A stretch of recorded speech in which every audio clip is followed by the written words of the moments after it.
May isang batang isinilang at muling nagbigay ng ilaw sa kaabang-abang buhay ng mga taong ito. Kaya bilang pagtanaw sa kabayanihang taglay ng batang ito, sabay-sabay nating tunghayan kung paano niya binigyang ilaw ang mga kasarila ng mga Pilipino noon. Alam ko ba, mga kwento ni Inay.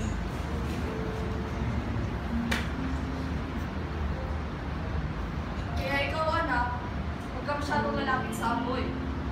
Baka mawili ka at mahagip nito. Huwag kang gumaya sa batang lawagaw. Pepe, nakikinig ka ba? Opo, Inay.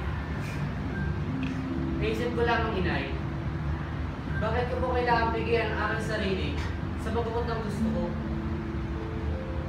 Kung kailangan ko mahanap ang mga sagot sa mga tanong ko, ay dapat, Nay, tumulad daw sa mga gamo-gamo at paano sila mamatay.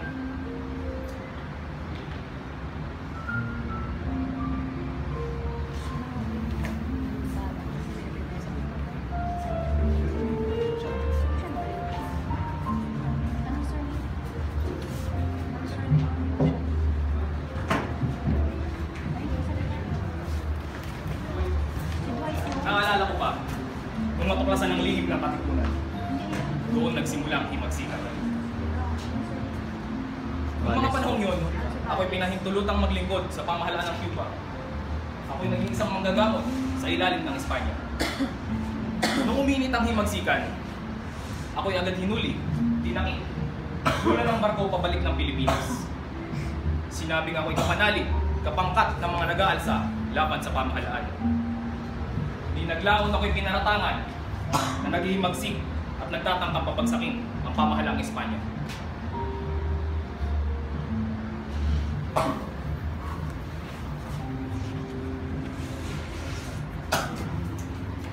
Disyembre 28, 1896. Pagkatapos sa tulan ni Rizal na Gobernador General Camilo de Polavieja at Kapitan Rafael Dominguez, ay inaprubahan ang sintensya kamatayan kay Rizal. Sa darating na Disyembre 30, 1896 sa Bagong Bayan.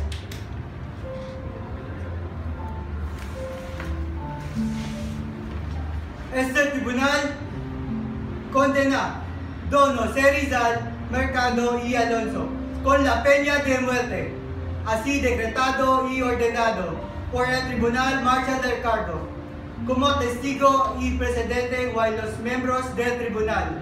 Kinundina ng tribunal si Don José Rizal at pinatawan ng sintensyang kamatayan.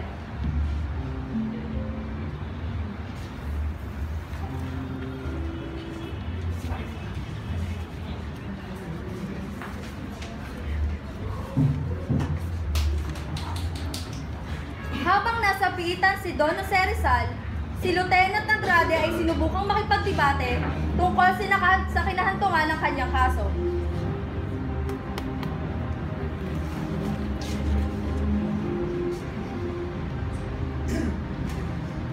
Hijo de puta! Mali ka! Ngayon lang kita narinig kong salita ng ganyan, Tapiel. Magaling ka pala magmura. Hindi makatarungan ang ginawa nilang paghatol si Jose. Minanipulan nila ang kaso natin! At ginamit nila tayo na para isang basahan! At ngayon, sila pa may lakas ng loob na maghatol ng sentensya kamatayan! Hindi ko ito matatanggap! Kailanman! Galit na galit ka, Tapiel. Hindi naman ikaw ang mamamatay. Tignan mo tong gagong to. Puta Jose! Nagawa mo kang magbiro! Nasabihin ng kamatayan ang iyong buhay! Sinintensyahan ka ng kamatayan! Mamulat ka! Huwag ba iba ang isip! Mamamatay ka!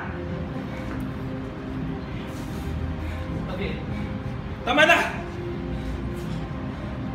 Una nga akong desisyon. Bibitiw na ako ng tungkulin ko sa gobyerno. At babalik na ako ng Espanya. Sapagkat ako'y lubos na nahihiya sa inyong lahat. Anong kinahihiya mo, Tapiel? Isang Espanyol kaibigan. Ito, tatandaan mo, Tapiel. Hindi ka tuloy na Espanyol. Para tapos.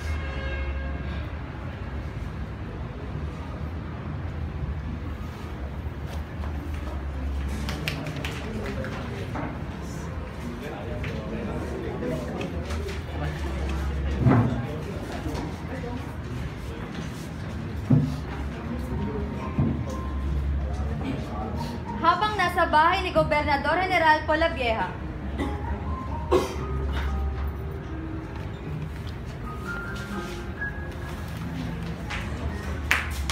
Senyor! Parang amin ako. Kailangan ko lang po makausap ang gobernador para sana ko si Jose Rizal. Balis ka dito! Walang oras ang gobernador! Bakit dyan? Parang ako.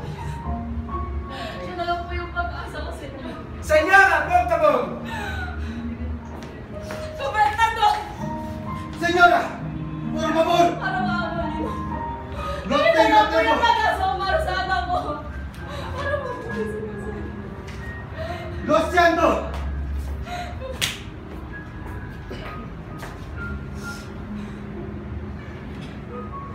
Paano yung ano ko? Jose!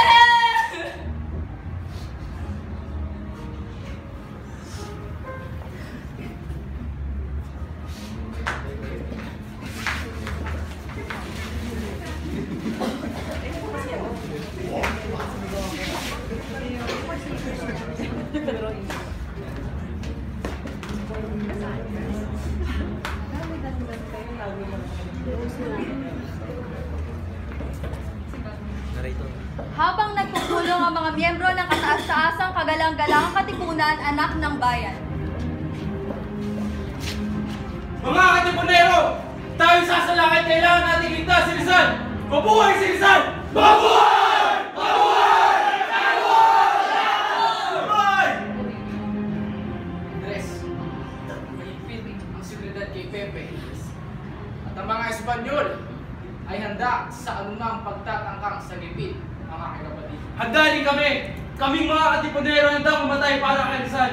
Hanggang kamatayan! Sinilyo! Ginawa kayo! Andres, ngunit ako, gusto ko mapalaya ang aking kapatid. Ngunit ayaw na dumanak ng dugo para sa kanya. Pag sa Diyos lang natin ang lahat, wala na tayong magagawa.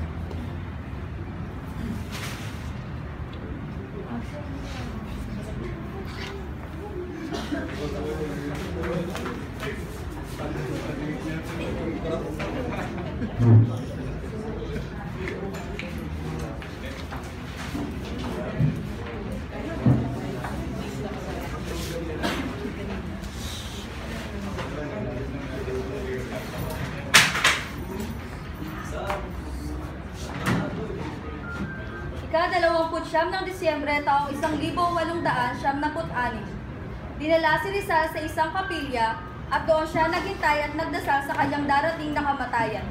Kinagabihan, siya ay sumulat para sa kanyang pamilya.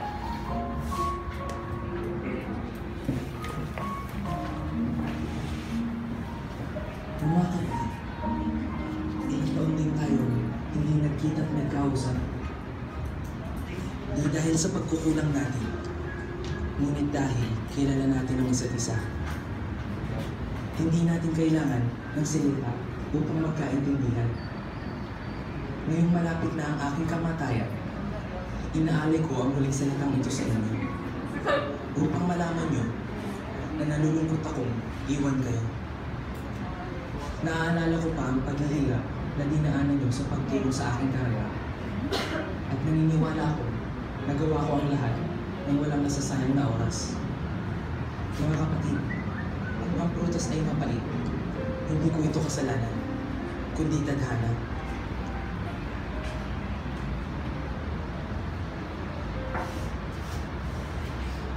Inay?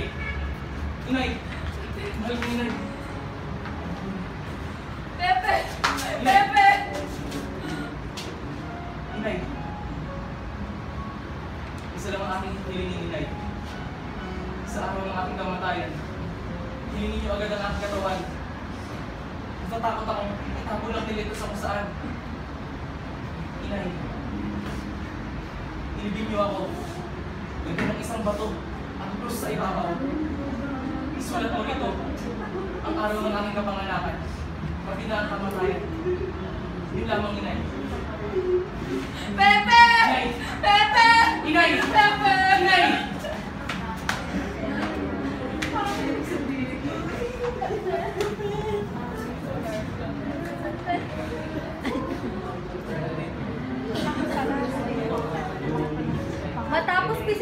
ng mga mahal sa buhay ni Rizal, kinagabihan, siya ay nagsulat para sa kanyang matalik na kaibigan na si Ginoong Dumitri.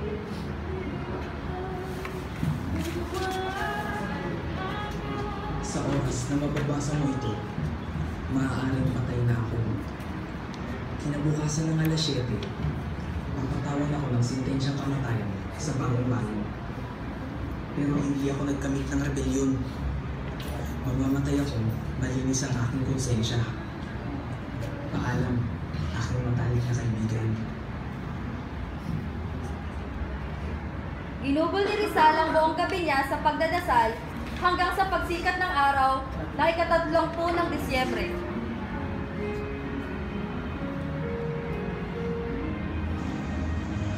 Esto, para los pobres ratones, que ellos también hagan su fiesta.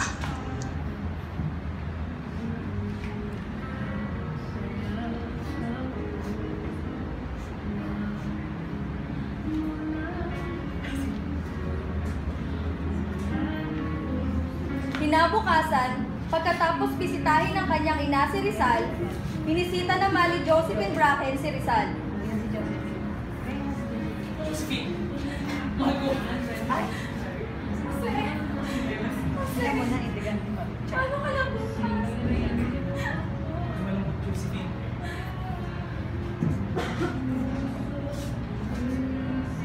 Para sa iyo, Josephine.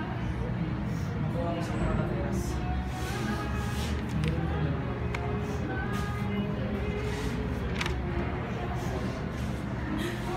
Josephine. Ay!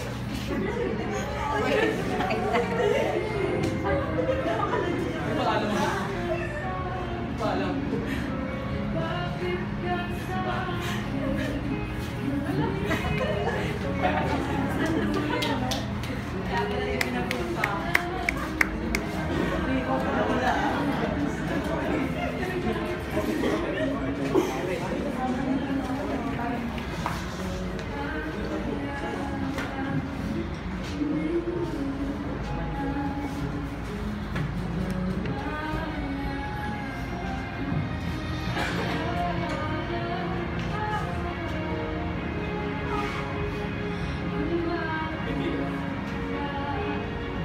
Handa na ako. Ikaw, handa ka na ba? Huwag ka malungkot, Adel.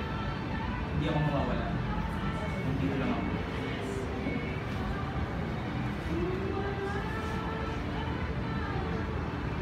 Para sa iyo ito. Alaala ka lang sa akin. Kaibigan, sapat na ang alaalang binigay mo sa akin. Ibigay mo na lang ito sa pamilya mo. Mas kailangan ko nila ito.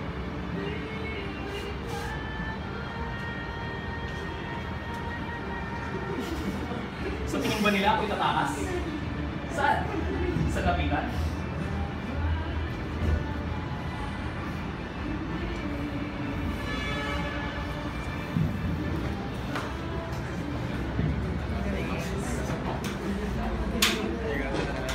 Nagsimula na ang marcha patungo sa bagong bayan.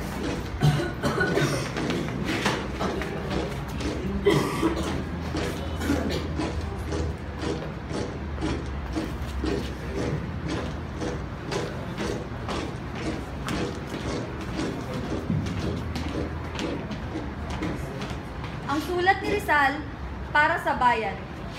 Paalam aking mahal na bayan, ang perlas ng silanganan. Aalis ng merong saya, ibibigay ko ang aking buhay. Buhay na napakaganda, kontento, at ibinigay ko ito ng buong puso. Ang iba ibinigay ang kanilang buhay sa pakikidigma. Pakikidigmang lubos kahit ikamatay man. Ako ay mamamatay ngayon at makikita ko na ang magandang paraiso ng kabilang buhay.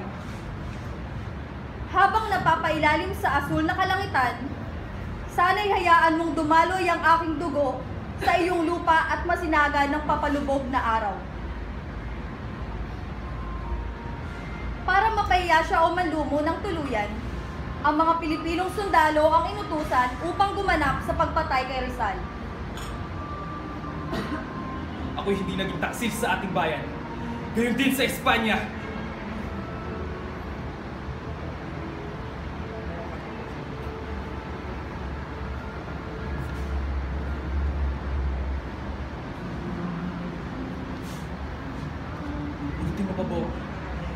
hacer frente del piloto de fusilamiento. Imposible. Entonces, por lo menos, salvar mi cabeza.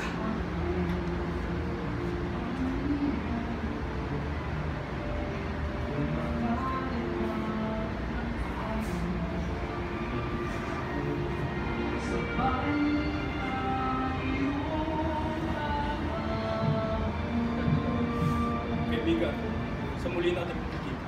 Paalam.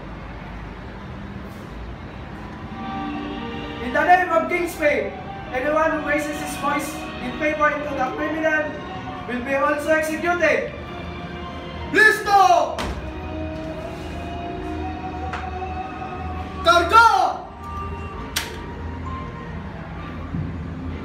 Stabilizar!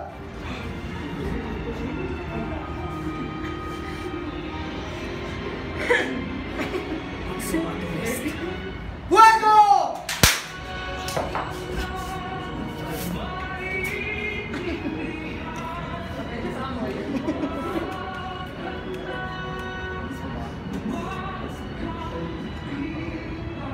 Double deck. Ciao.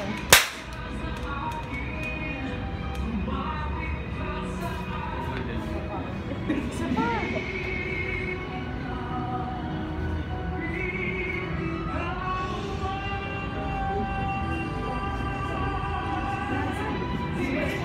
¡Viva España!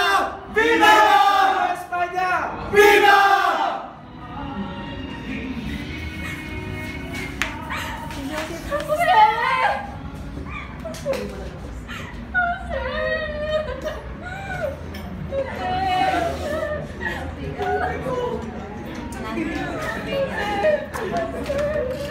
Sabi sa'yo, Quinton, mag-usig eh. Josephine Kiss kay Jose. Ay. Uy, game. Tapos na kayo. Sargama. Sargama niyo.